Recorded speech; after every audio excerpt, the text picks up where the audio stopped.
Oke, baik, selamat datang di Spill untuk PSAT mata pelajaran geografi. Selamat siang, selamat sore semuanya.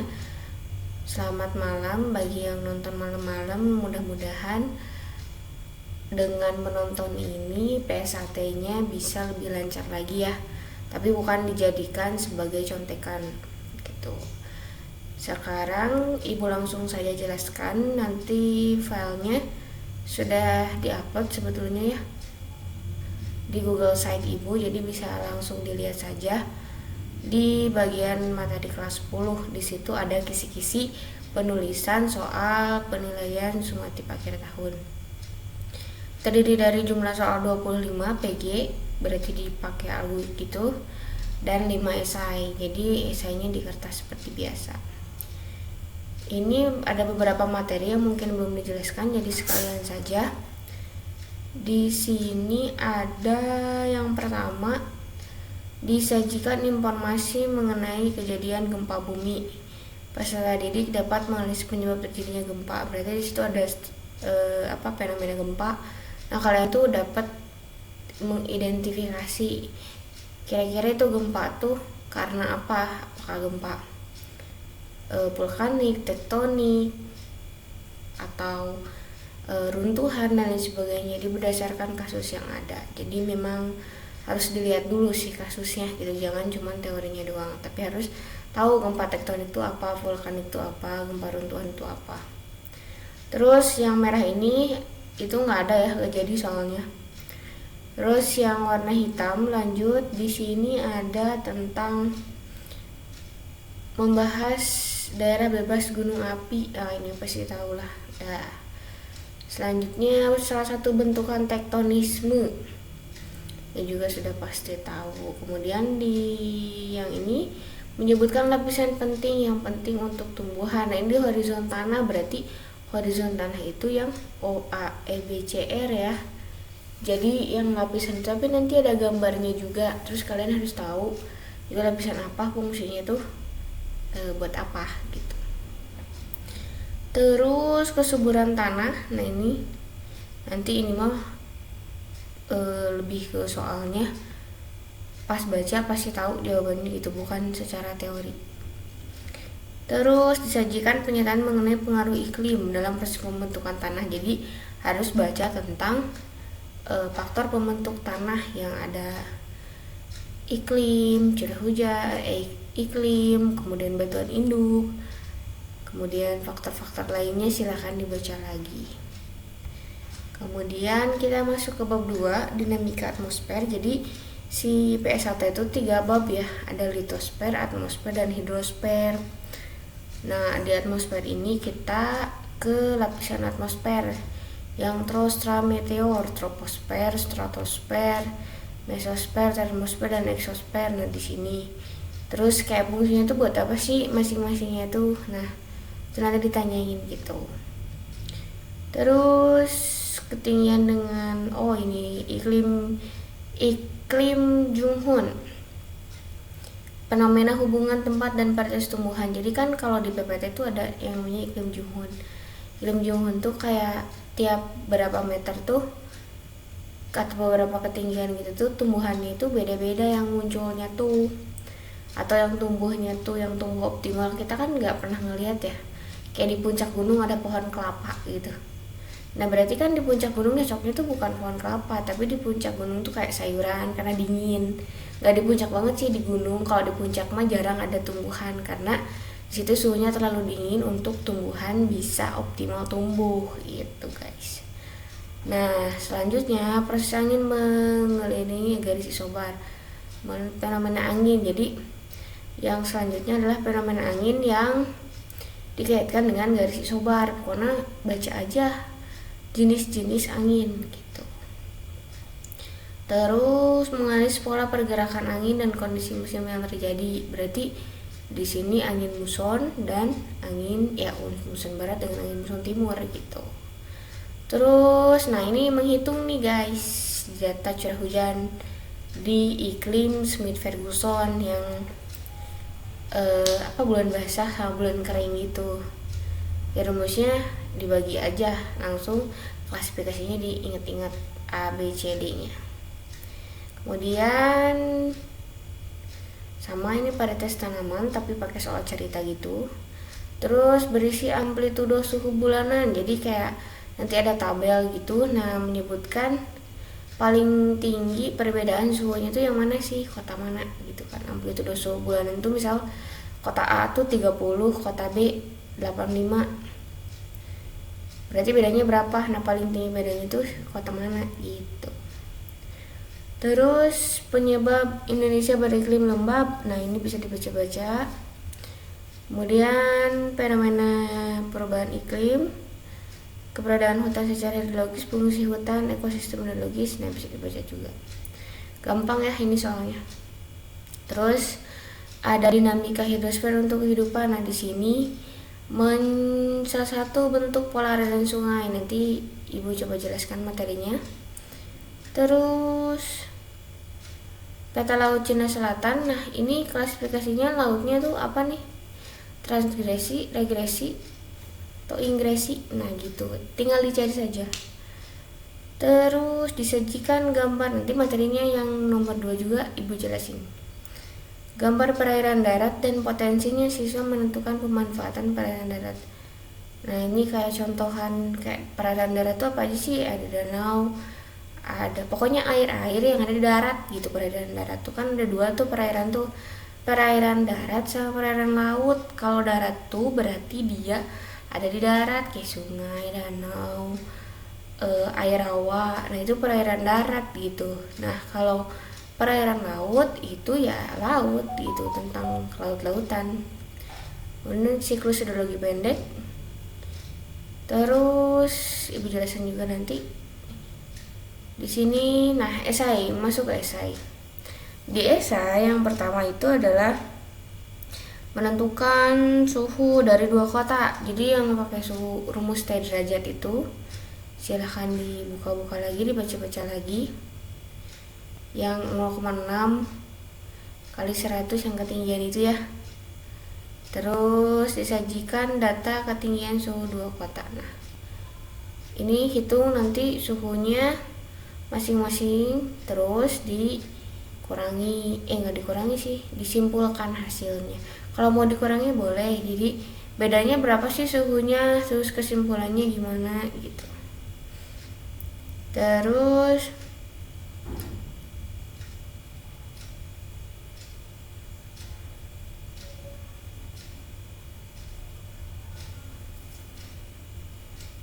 bentar, disajikan data ketinggian rata-rata suhu, sajikan ketinggian dan suhu menghitung rata-rata suhu dan tekanan udara.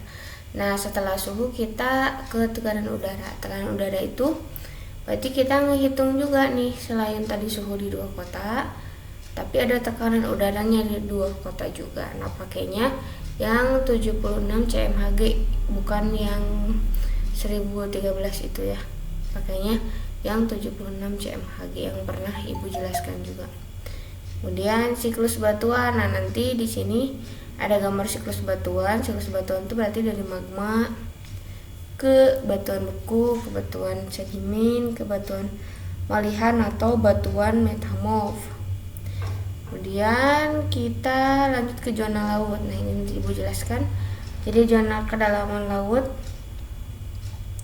Kedalaman laut itu berarti dia ada line babi, litoral, neritik, batial, abisal, dan hadal.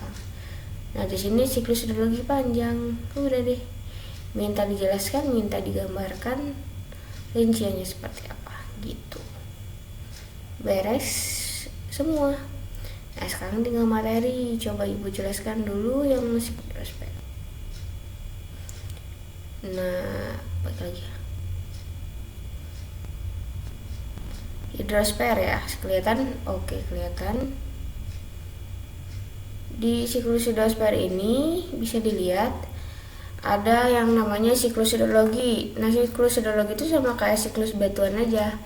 Dia itu kayak dari A pasti balik lagi ke A gitu, mutar. Nah kalanya si air di planet bumi kita tuh nggak pernah ngurangin, nggak pernah ngebanyakin gitu. dan dia itu pasti dan jumlahnya tetap. Nah, kenapa bisa seperti itu? Karena adanya yang namanya ini siklus hidrosfer. Nah, persebaran air di planet bumi itu kayak gimana sih? Ternyata kalau kita lihat bumi kita banyak yang biru-birunya atau yang hijau-hijau. Biru-biru dong ya. Karena 97% itu air laut, sedangkan air tawar itu cuma 3%. Sedangkan kita pakai air si tawarnya ya, itu buat kesehari-hari gitu. Nggak mungkin kan kita minum air laut gitu, nantinya makin haus. Nah kayak gitu, jadi kita harus bijak memanfaatkan dari si air tersebut. Kemudian kita bisa lihat, nah di sini ada pertanyaan, mengapa air berubah-ubah saat tertentu berlimpah banjir, namun di saat lain kekurangan? Karena ada siklus hidrologi. Jadi air itu nggak cuma diam di tempat A, tapi bisa aja jalan-jalan ke tempat B, tapi di dalam jumlah yang tetap gitu. Kadang-kadang kita lihat suatu lahan dulunya taman, dulunya tanah, bawahnya sekarang sudah aspal. Nah ketika hujan apa yang terjadi? Banjir dong. Terus pas kemarau kekurangan air gitu, berarti jumlahnya tetap tapi memang kondisinya yang bikin dia bisa kurang atau bisa berlebih. Yang pertama, siklus hidrologi itu ada siklus hidrologi pendek, sedang, dan panjang. Oke, siklus hidrologi pendek itu pertama kita matahari itu dia menyinari. Matahari itu dia akan menyinari. Nah, matahari dia akan menyinari air laut. Apa disebutnya? Namanya insolasi. Kemudian air laut tersebut ternyata berubah nih, kan kepanasan tuh jadi ngegolak gitu. Berubah jadi apa? Jadi awan. Tek tek. Nggak bisa. Tek tek tek. Nah, jadi awan. Jadi nguap set ke langit lah dia. Jadi awan atau disebut dengan peristiwa kondensasi. Nah, dari awan di sini dia kan kayak aduh jenuh banget nih, ngap banget nih sama si air. Akhirnya dia akan mendatangkan hujan. Nah, hujan ini dia turunnya di laut juga kalau siklus pendek. Nah, kebayang nggak airnya tuh balik lagi ke laut, set muter aja. Kepanasan lagi sama si matahari, set jadi awan, jadi hujan. Nah, gitu namanya siklus pendek. Kemudian kita lihat siklus air sedang. Nah, kalau air sedang tuh kayak agak panjang dikit. Matahari menyinari laut. Laut terjadi penguapan atau yang disebut juga dengan evaporasi. Nah, tuh pada ke atas ngembun gitu ya, kayak kita bukan ngembun sih, jadi nguap gitu. Nah, air laut jadi awan lah, awan kan. Nah, si awan ini ternyata dia nggak cuma diam di laut nih hujannya, dia itu ke bawah angin ke daratan, geraklah dia. Namanya adveksi nih kalau ada angin yang membawa awan buat bergerak ke darat. Nah, udah gitu, apa yang terjadi? Ternyata dia hujan di daratan. Namanya presipitasi sama ya. Nah, udah hujan di daratan, airnya kemana dong? Airnya ke darat. Dan dia nggak diam di darat, tapi dia ada yang ngalir lagi ke laut. Airnya lari-lari ke lautan. Dari lari-lari di permukaan tanah, bisa ke laut, bisa ke danau, dan danau juga nanti bisa juga ada yang mengalir melalui celah-celah permukaan ke lautan. Nah, yang mengalir di permukaan namanya runoff. Run itu kan lari, berarti air itu berlari di permukaan. Selanjutnya siklus air panjang. Nah, kalau siklus air panjang ini lumayan lah. Nah, di sini ada matahari. Matahari itu menyinari laut kayak tadi ya, kepanasan, jadilah awan. Nah, proses pemanasan dan penguapan si air laut namanya evaporasi. Evaporasi, kemudian nomor 5 jadi kondensasi, jadi awan. Kemudian nomor 6 ada adveksi. Dari adveksi ini tuh awan-awannya itu yang tadi yang udah dapat penguapan dari air laut, dapat lagi penguapan dari mana? Dari si pohon itu napas kan, nah namanya transpirasi. Dapat lagi nih penguapan dari mana? Dari si danau, dari si sungai, dari perairan darat pokoknya. Nah namanya evaporasi, sama kayak si laut. Tapi kalau digabung nih, penguapan air laut, air sungai, air danau, kemudian tumbuhan, itu namanya evapotranspirasi. Oke. Nah dari situ tuh si awan tuh kayak udah ngap banget, kemudian dia sublimasi gitu. Sublimasi, dia naik ke gunung si awannya, kemudian hujanlah di daerah pegunungan. Namanya presipitasi nomor 8. Pas hujan ada runoff juga nih, ada air permukaan. Jadi dari si hujan tuh airnya tuh ada yang ngalir ke permukaan. Nomor 10 kan ada yang masuk ke danau, ada yang langsung mengalir ke lautan. Nah ini runoff. Tapi selain dia ke permukaan, ada juga yang nyerap nih. Ada yang nyerapnya dalam aja, ada yang nyerapnya dalam banget nih. Nomor 9 yang dalam aja itu namanya infiltrasi. Tapi nomor 11 kalau nyerapnya dalam banget, jadi air sumur yang kita biasa minum, yang biasa kita pakai buat sehari-hari, itu namanya perkolasi. Oke, bisa ya? Siap. Pengertiannya di mana, Bu? Oke, pengertiannya ada di sini. Ada di materi kok, udah jelas banget. Gitu. Nah, setelah siklus sinologi, kita akan ke perairan darat dulu. Nah, di perairan darat yang keluar di soal itu yang apa? Yang ini, guys. Nah, pola aliran sungai. Nah, pola aliran sungai itu macam-macam. Jadi kalau kalian ngeliat sungai itu kayak sungai mah, pernah ngeliat sungai? Pernah dong. Sungai Citarum sungai kan ya. Sungai apa di Cimahi. Nah, kalau sungai itu kayak yang kata lain. Sungai itu kayak yang kelok-kelok aja gitu, gitu. Dan dia tuh kayak yang gak ada polanya, ternyata ada polanya gitu. Pola aliran sungai itu kayak gini. Kalau gini namanya paralel. Jadi sejajar antara satu sungai dengan sungai lainnya. Terdapat di daerah berlereng, curam, dan luas. Nah, contohnya di dataran pantai. Jadi pantai yang muda baru terbentuk gitu.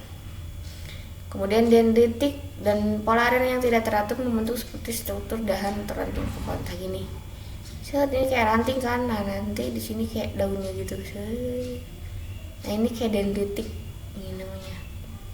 Nah untuk ini trellis. Kalau trellis ini pola aliran yang berbentuk seperti teralis jendela. Nah kayak gini kan. Kalau teralis jendela kan gini. Oke.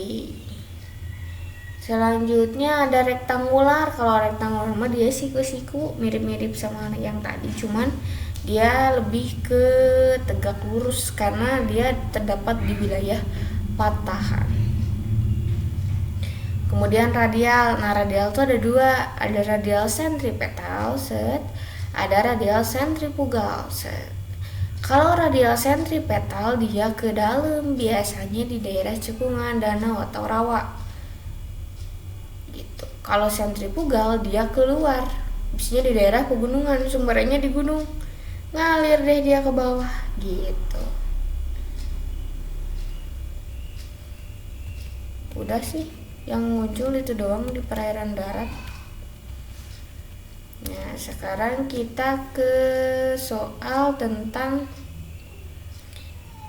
yang ini ada beberapa yang muncul. Nah ini kan tadi ditanyain tuh laut Cina Selatan tuh termasuk laut apa sih? Nah apakah laut transgresi, ingresi, atau regresi? Nah nanti kalian bisa cari. Kalau transgresi mah dia laut dangkal yang terjadi karena tergenangnya daratan rendah akibat naiknya permukaan air pada akhir zaman es. Contohnya Laut Jawa, Laut Selat Malaka, Laut Arafuru. Berarti dia itu laut yang memang ada di antara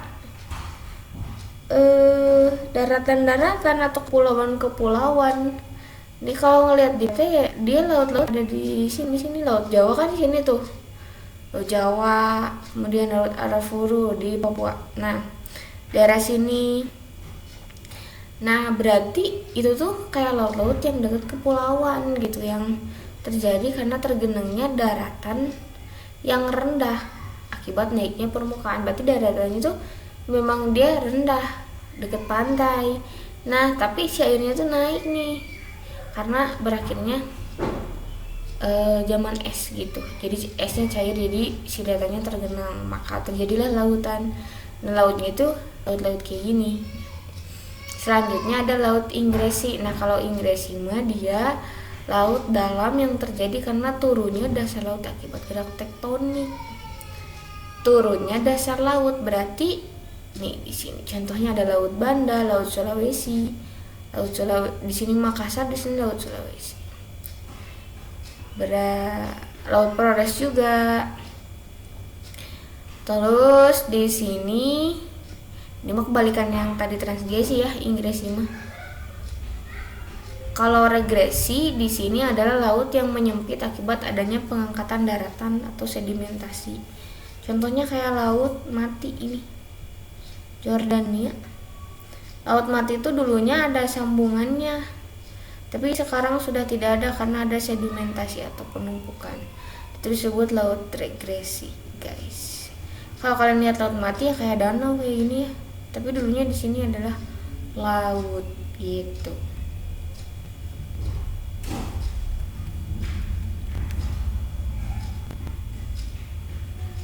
Terus, nah ini selanjutnya ada nih di esai zona kedalaman laut, ada litoral, neritik, batial, abisal. Litoral itu mana ini nih? Litoral itu yang daerah 0 meter ke sini, set dia litoral. Neritik itu 0 sampai 200. Jadi kalau kita main ke pantai, ya kita main di zona litoral gitu. Terus kita ngelihat zona neritik. Nah, di situ adalah kehidupan banyak hewan-hewan laut, ikan. Terus kita bisa berenang 0 sampai 200 meter ke sini ya, ke depan tok gitu, lurus. Nah, itu adalah zona neritik. Nah, dari 200 sampai 1800-an di situ ada zona batial ke sini. Baru dari 1800 itu adalah zona abisal. Nanti diminta penjelasannya, kemudian kedalamannya berapa, ada apa saja. Nah, sebenarnya di sini satu lagi ada sih zona hadal namanya. Jadi ada litoral, neritik, batial, abisal, dan hadal. Terus apa lagi yang tadi ada di kisi-kisi? Udah ya, itu doang. Coba kita lihat lagi. Udah sih yang belum dijelasin, yang sisanya mah suhu sama tekanan udara tinggal dilihat lagi, siklus batuan tinggal dilihat lagi. Oke, terima kasih, mudah-mudahan tidak mengantuk. Nah, sini kalau nggak ngerti diulang-ulang lagi videonya, materinya sudah diupload, silahkan dibaca. Terima kasih, semoga lancar PSAT-nya. Wassalamualaikum warahmatullahi wabarakatuh.